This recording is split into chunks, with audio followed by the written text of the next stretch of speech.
1.7.1.1 Examples of controls for physical security which you can easily see in your daily life. Physical barriers. Physical barriers such as fences, walls, and vehicle barriers act as the outermost layer of security. They serve to prevent, or at least delay, attacks, and also act as a psychological deterrent by defining the perimeter of the facility and making intrusion seem more difficult.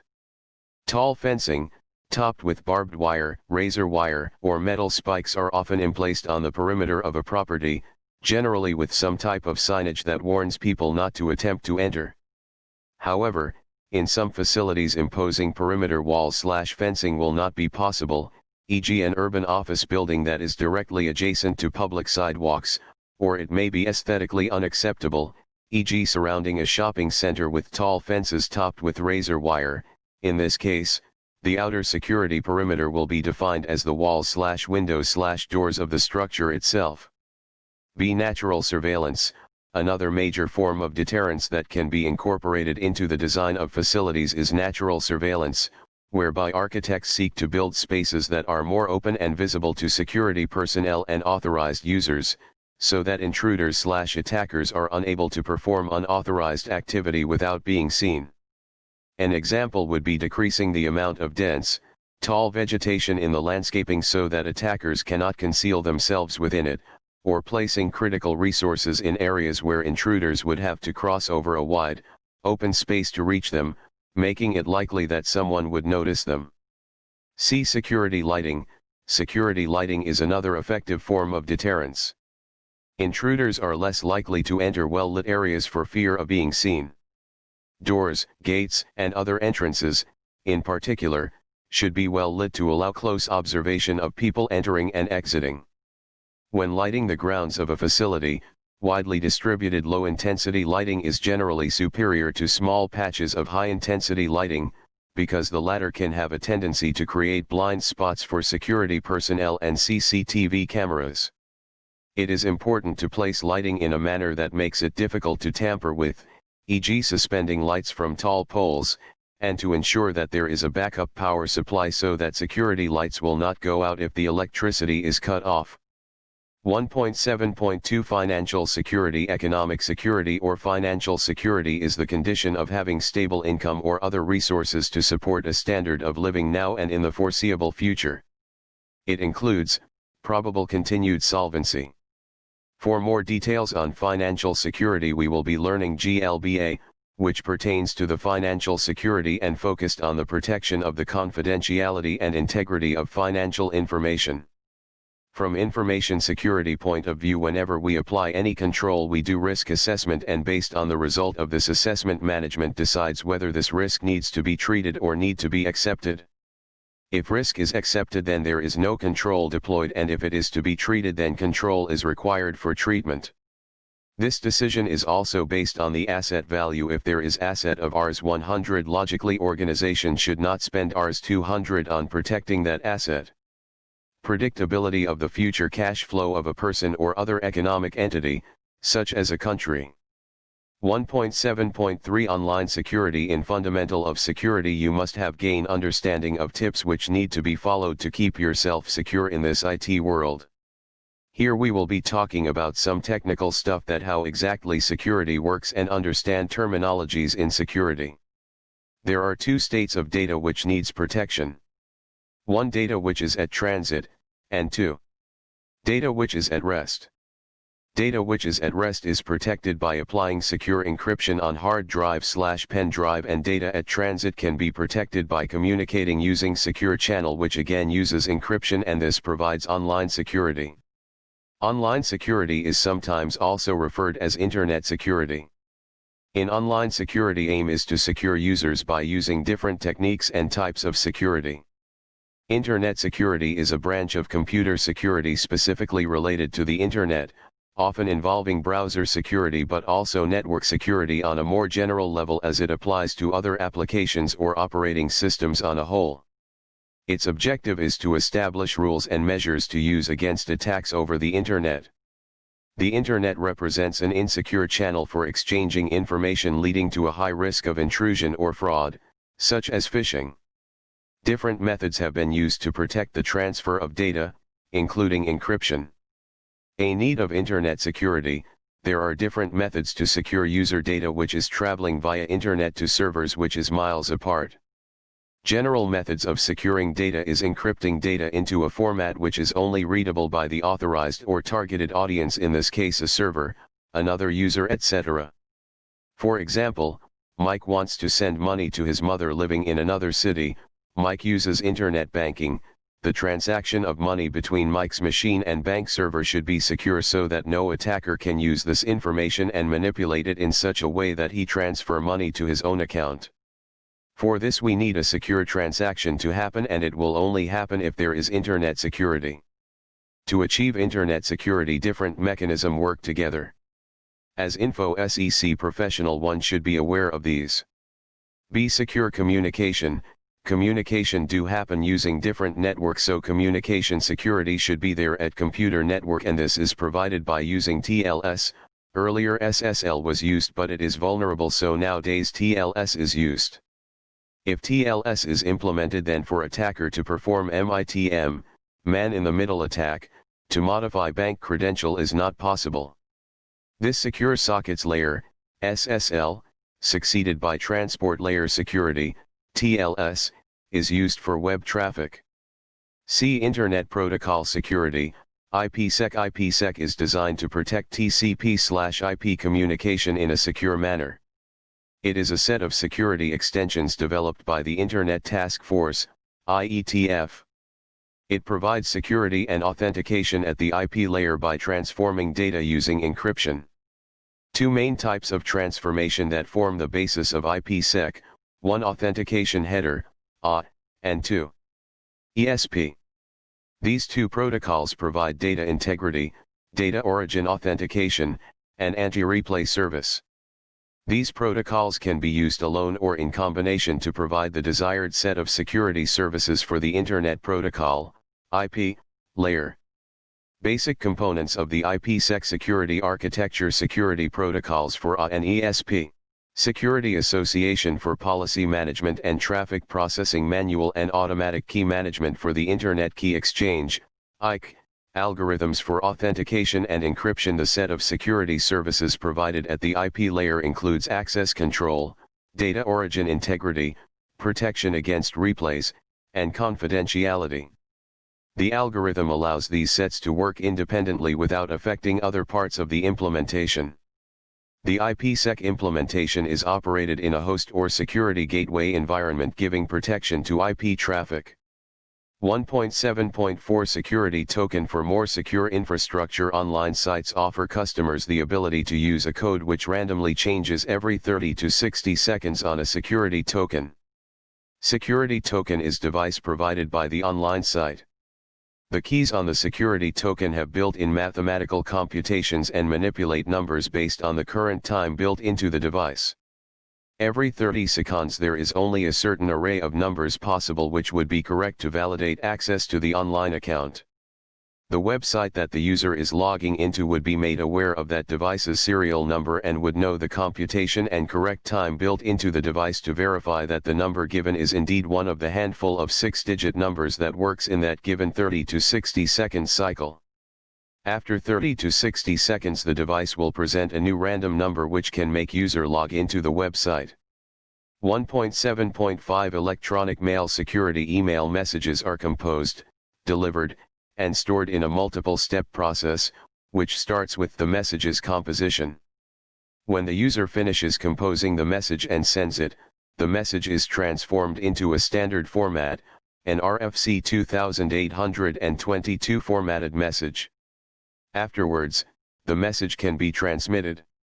Using a network connection, the mail client, referred to as a mail user agent, MUA, connects to a mail transfer agent, MTA, operating on the mail server. The mail client then provides the sender's identity to the server. Next, using the mail server commands, the client sends the recipient list to the mail server. The client then supplies the message. Once the mail server receives and processes the message, several events occur: recipient server identification, connection establishment, and message transmission. Using domain name system, DNS, services, the sender's mail server determines the mail server, S, for the recipient, S. Then, the server opens up a connection, S, to the recipient mail server, S, and sends the message employing a process similar to that used by the originating client, delivering the message to the recipient, S. 1.7.6 Pretty Good Privacy, PGP. For email security or sending secure email, we should use Pretty Good Privacy. Pretty Good Privacy provides confidentiality by encrypting messages to be transmitted or data files to be stored using an encryption algorithm such as TripleDA or CAST128. Email messages can be protected by using cryptography in various ways, such as the following: signing an email message to ensure its integrity and confirm the identity of its sender. Encrypting the body of an email message to ensure its confidentiality. Encrypting the communications between mail servers to protect the confidentiality of both message body and message header. The first two methods, message signing and message body encryption, are often used together. However, encrypting the transmissions between mail servers is typically used only when two organizations want to protect emails regularly sent between each other. For example, the organizations could establish a virtual private network, VPN, to encrypt the communications between their mail servers over the Internet. Unlike methods that can only encrypt a message body, a VPN can encrypt entire messages, including email header information such as senders, recipients, and subjects. In some cases, organizations may need to protect header information. However, a VPN solution alone cannot provide a message signing mechanism, nor can it provide protection for email messages along the entire route from sender to recipient. 1.7.7 Multipurpose Internet Mail Extensions, MIME.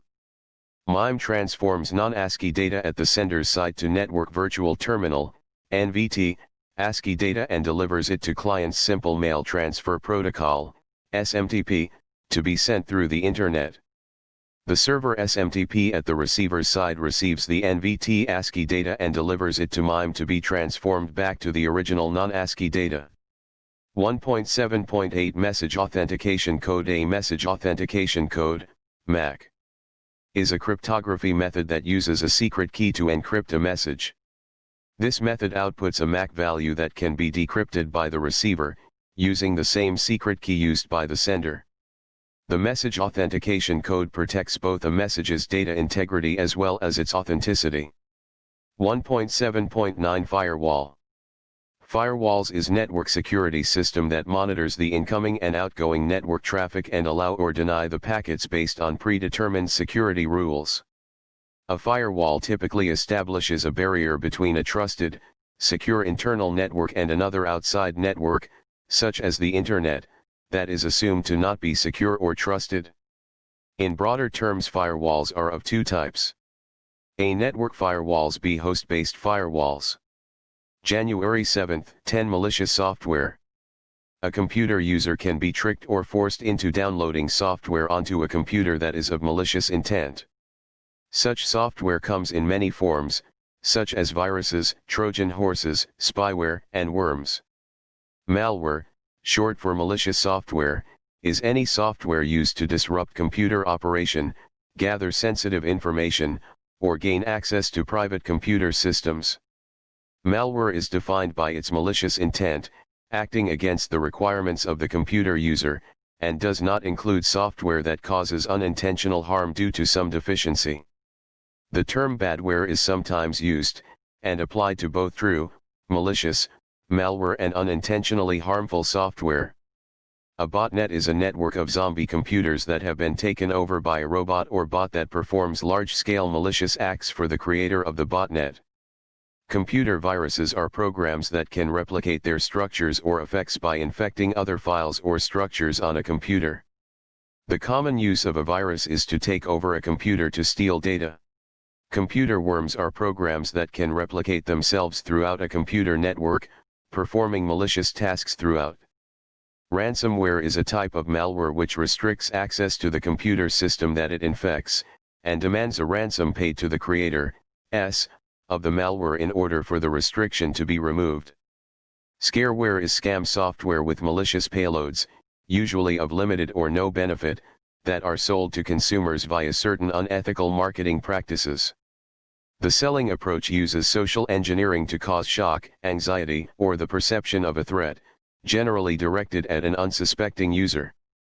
Spyware refers to programs that surreptitiously monitor activity on a computer system and report that information to others without the user's consent. A Trojan horse, commonly known as a Trojan, is a general term for malicious software that pretends to be harmless, so that a user willingly allows it to be downloaded onto the computer. January 7, 11 Denial of Service Attack. A denial of service attack, DOS attack, or distributed denial of service attack, DDoS attack, is an attempt to make a computer resource unavailable to its intended users. Although the means to carry out, motives for, and targets of a DOS attack may vary, it generally consists of the concerted efforts to prevent an internet site or service from functioning efficiently or at all, temporarily or indefinitely. According to businesses who participated in an international business security survey, 25% of respondents experienced a DOS attack in 2007 and 16.8% experienced one in 2010. January 7, 12 Phishing. Phishing is another common threat to the Internet. SA, the security division of EMC, announced the findings of its January 2013 fraud report, estimating the global losses from phishing at $1.5 billion in 2012. Filter evasion, website forgery, phone phishing, covert redirect are some well-known phishing techniques. Hackers use a variety of tools to conduct phishing attacks. They create forged websites that pretend to be other websites in order for users to leave their personal information. These hackers usually host these sites on legitimate hosting services using stolen credit cards, while the last trend is to use a mailing system and finding a mailing list of people which they can try and fraud. January 7, 13 Application vulnerabilities. Applications used to access Internet resources may contain security vulnerabilities such as memory safety bugs or flawed authentication checks. The most severe of these bugs can give network attackers full control over the computer. Most security applications and suites are incapable of adequate defense against these kinds of attacks. 1.8 Summary 1. Policies are set with the objectives of reduced risk, compliance with laws and regulations, and assurance of operational continuity, information integrity, and confidentiality. 2 Policies are important reference documents for internal audits and for resolution of legal disputes about management's due diligence. 3 Security policy communicates a coherent security standard to users, management, and technical staff. 4 A security policy can be an organizational policy, an issue-specific policy, or a system-specific policy. 5 In an organizational security policy, management establishes how a security program will be set up, lays out the program's goals, assigns responsibilities, shows the strategic and tactical value of security, and outlines how enforcement should be carried out. 6 Physical security encompasses different threats, vulnerabilities, and risks which should be addressed by organization to keep themselves secure. 7 Economic security or financial security is the condition of having stable income or other resources to support a standard of living now and in the foreseeable future. 8 Data which is at rest is protected by applying secure encryption on hard drive/pen drive, and data at transit can be protected by communicating using secure channel, which again uses encryption, and this provides online security.